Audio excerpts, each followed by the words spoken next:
আজকে আমি আপনাদের সব প্রশ্নের উত্তর দিব। আপনারা অনেকেই কমেন্টস করেন যে আপু আপনার শাশুড়ির সাথে এত ভালো সম্পর্ক কিভাবে? আরো একটি কিন্তু কমেন্ট রেগুলারই আসে, মানে অনেকেই কমেন্টটা আসে, আপনারা কি পালিয়ে বিয়ে করছেন? সব প্রশ্নের উত্তর নিয়ে আজকের এই ভিডিও। তো আসসালামু আলাইকুম সবাইকে, সবাই কেমন আছেন? আশা করি ভালো আছেন। আপনাদের দয়ায় আমরা অনেক অনেক ভালো আছি। তো প্রথমে আমার শাশুড়িকে নিয়ে বলি। আমার শাশুড়িকে নিয়ে বললে মানে এই কথাটা শেষই হবে না, গল্প করতে করতে সারাদিন সারা রাত লেগে যাবে। আমার শাশুড়ি অনেক ভালো মনের একটা মানুষ। আর হ্যাঁ, একটা পরিবারে থাকতে গেলে কিন্তু মনোমালিন্য হবে, ঝগড়া হবে, মন ধরাধরি হবে, সেটা আমাদের মধ্যে হয়, কিন্তু সেটা আমরা লং টাইম ধরে নিয়ে থাকি না। আমার যদি মন খারাপ হয়ে থাকে সেটা আমার শাশুড়ি ম্যানেজ করে নেয়, আমার শাশুড়ি যদি মন খারাপ হয়ে থাকে সেটা আমি ম্যানেজ করে নিই। আমরা সবসময় ফ্রেন্ডলি ভাবেই থাকি।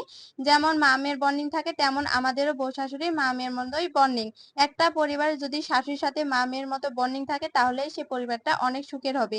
একটা পরিবারে কাজ করতে হয় একটা ছেলের বউকে আর শাশুড়িকে। সেখানে যদি মনোমালিন্য হয়ে থাকে, মন ধরাধরি হয়ে থাকে, তাহলে কোনো কাজই ভালো হবে না। সেটা আপুরা আপনারা ভালো করেই জানেন। আবার অনেকে জিজ্ঞেস করেন এত ভালোবাসে আমার শাশুড়ি আমাকে। হ্যাঁ, ভালোবাসবে না কেন? ভালোবাসতে তো বাধ্য আমার শাশুড়ি, কারণ আমার শাশুড়িকে আমি কি কম ভালোবাসি?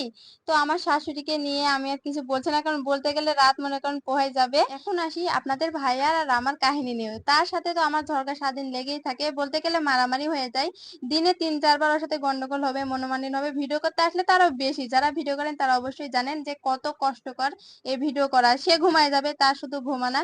আর আপনারা অনেকের প্রশ্ন করে ভাইয়া কি কোনো কাজ করে না? ভাইয়া কোনো কাজ করে না। এবার আসি লাস্ট প্রশ্নে। আপনারা যেটা রেগুলার কমেন্টস করে থাকেন, আমি লাইভে আসলেও এই কমেন্টটা বেশি থাকে যে আপনারা কি প্রেম করে বিয়ে করছেন?